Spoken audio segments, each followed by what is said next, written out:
Hello again. So I thought I'd go ahead and make another projectile motion video. And for this one, what I'll do is solve it actually in Excel instead. So I'm going to set up an equation in a spreadsheet that I can put in target positions and to have it calculate maybe the starting velocity and the time will do. So here's the target, and in this old simulation, you can move the target everywhere. And you've got a little tape measure here, so you can take and kind of position where we're going to start from and put our tape measure in place. So one of those quiz questions, let me just pull it up. So it'll give you something like the target position and an angle. So let me just go ahead and I'll modify this, and maybe instead of 10, let's make the target position over at 12, right? And we'll just leave everything else the same. Okay, so we'll start with a target position of 12, an angle of 30 degrees, and we'll have some kind of a projectile in there, and we want to figure out what velocity is needed to hit that target. Okay, so I'm going to set this simulation up with a position of 12 in front of it. So if I just, and for the simulation, it's kind of, a horseshoes sort of thing. So you don't have to get it exact. So if I don't hit exactly 12, it's still going to hit the target if the target's anywhere close to that. So I'll just go ahead and move that target right there. And then for the angle, you can come up here and actually type those degrees in. So then I would only have one other thing. So we could change the mass if we wanted to. There's a whole bunch of different objects that you can choose to put in there. I'm not going to turn on air resistance. That actually very much complicates things. So we'll leave that off of there. And the next thing to do is to go and kind of set some of this stuff up in Excel. And I went ahead and downloaded this Excel spreadsheet into the Chapter 11 stuff.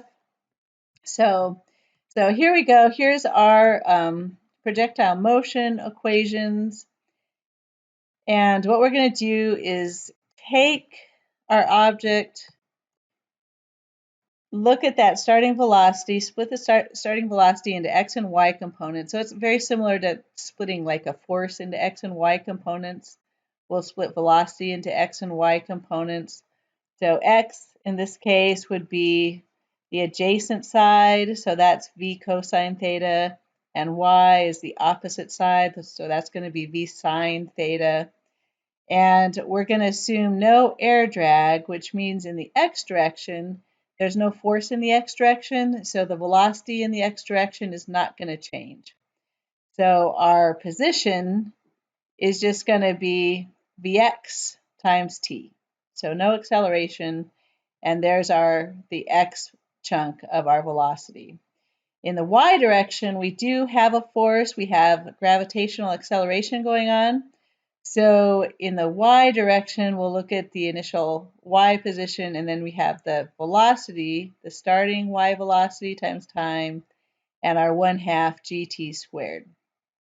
Okay, so we're going to take these two equations and solve for what our velocity is, and we actually have to solve for the time that this thing is in the air as well. Okay, so let's go ahead and take our x position equation first. That's the simplest one. We don't have just v naught cosine theta t. So rearranging that, the time this thing is going to be in the air is just how long it is to the target in the x direction over that x component of the velocity.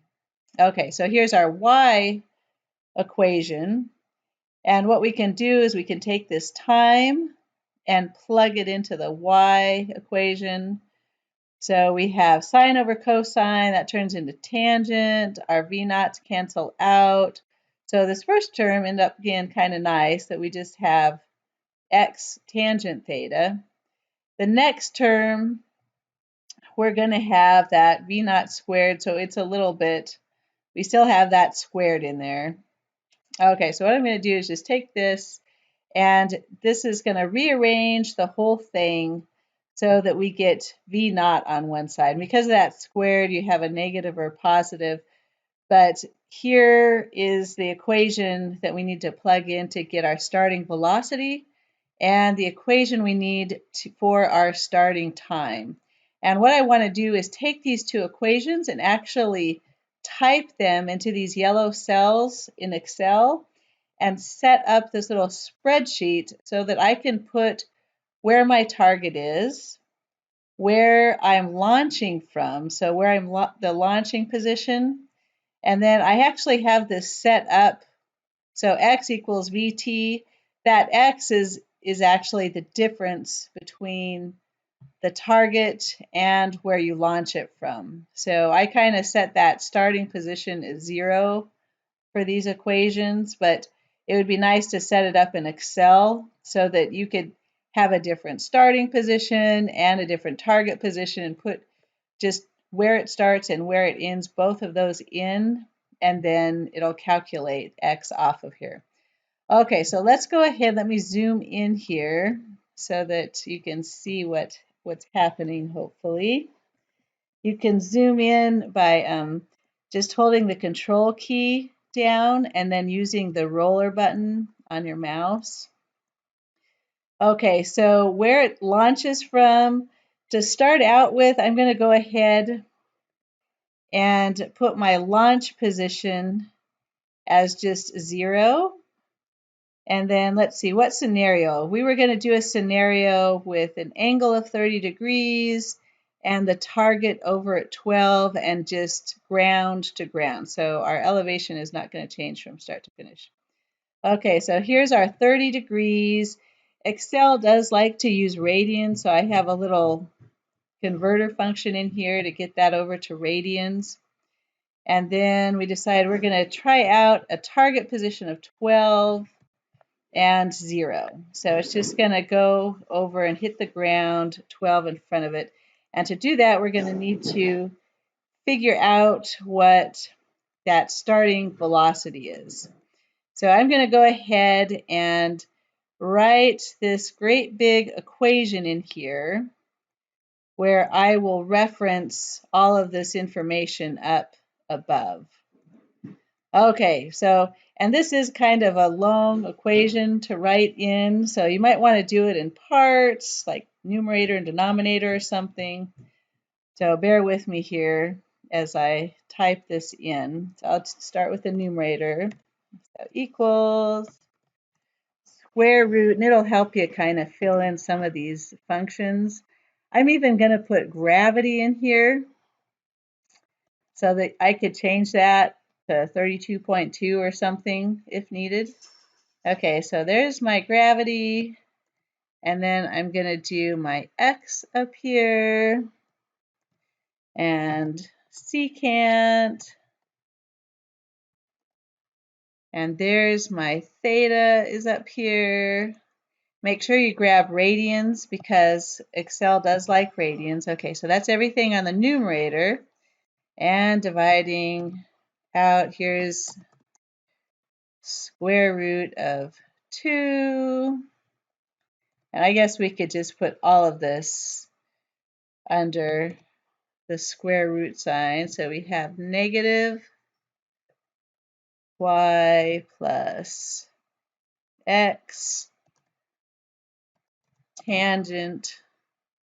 And there's that theta again. So it's a little bit of a pain to get this equation in here to start with.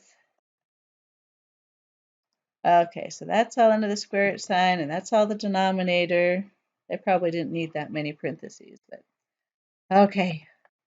There we go. So now we have a velocity, and we can split that into x and y components just by so x is going to be the adjacent side, horizontal down on the ground, and then we'll say y is going up.